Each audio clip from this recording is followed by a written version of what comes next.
wabarakatuh. Halo teman-teman. Di sini kalian pasti sudah nggak asing kan sama PT Telkom Indonesia. Apalagi akhir-akhir ini kita dianjurkan untuk melakukan berbagai aktivitas di rumah saja. Dan untuk tetap bisa terhubung dengan banyak orang, kita pasti menggunakan salah satu jasa dari PT Telkom Indonesia ini kan. Nah, di sini kami dari kelompok 8 akan membahas tentang layanan jasa dari perusahaan PT Telkom Indonesia. Sebelumnya, saya akan memperkenalkan anggota dari kelompok 8. Yang pertama ada saya, RR Winda Pustikasari, kemudian ada Hilal Muhammad, dan yang terakhir ada Rizky Agustiadi. Nah, selanjutnya, apa sih PT Telkom Indonesia? Nah, selanjutnya, apa sih PT Telkom Indonesia itu? Jadi, PT Telkom Indonesia adalah salah satu badan usaha milik negara yang bergerak di sektor jasa telekomunikasi dan jaringan di Indonesia. Perusahaan ini menawarkan berbagai layanan jaringan dan telekomunikasi, termasuk layanan telekomunikasi dasar domestik dan internasional, menggunakan layanan kabel, telepon tetap di kabel atau CDMA, dan Global System for Mobile Communication atau GSM. Untuk layanan interkoneksi menggunakan Other Licensed Operator. Selain layanan telekomunikasi, Telkom juga mengoperasikan bisnis multimedia seperti konten dan aplikasi yang disebut telekomunikasi, informasi, media, edutainment, and service. Untuk faktor kunci kesuksesan akan dijelaskan oleh teman saya, Rizky Agustiadi. Ya, kali ini saya akan menyebutkan beberapa faktor kunci kesuksesan pada PT Telkom ini. Yang pertama, mempunyai sumber daya manusia yang berkomitmen kuat dan berkinerja unggul, yang mampu meningkatkan hasil bisnis melalui pengelolaan sumber daya manusia yang efektif. Langkah kedepannya, terus mengembangkan SDM Telkom dengan cara mengembangkan kapasitas dan kapabilitas karyawan melalui budaya kerja yang kuat.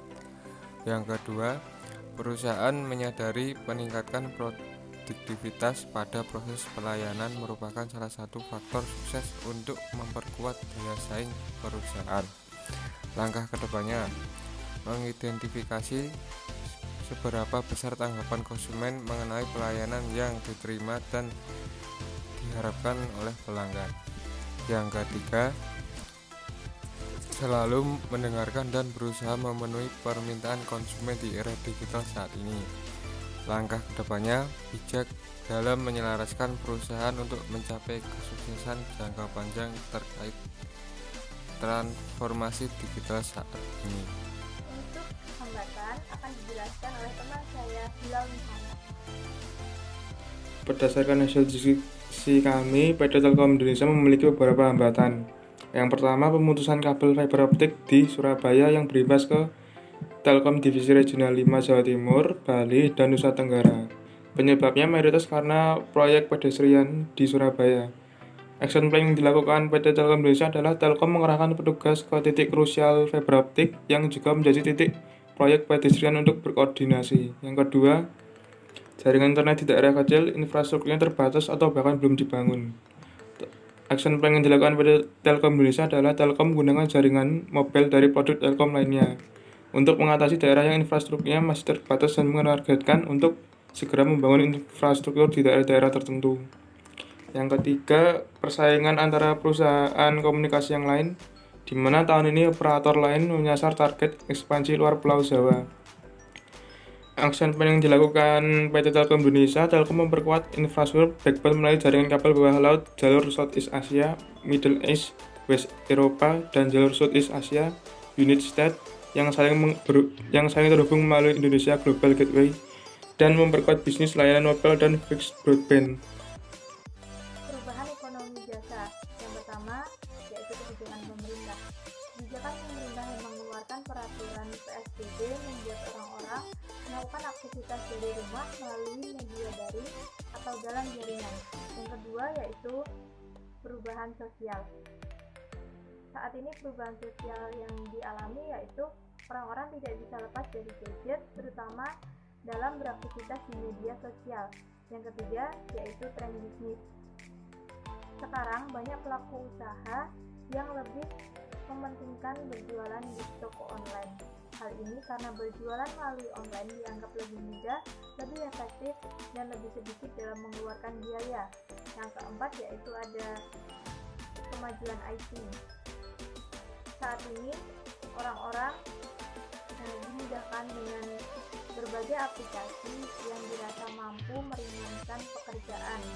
Contohnya saja aplikasi marketplace seperti Shopee, Lazada, Bukalapak, Tokopedia, dan berbagai aplikasi lain seperti Gojek dan Grab.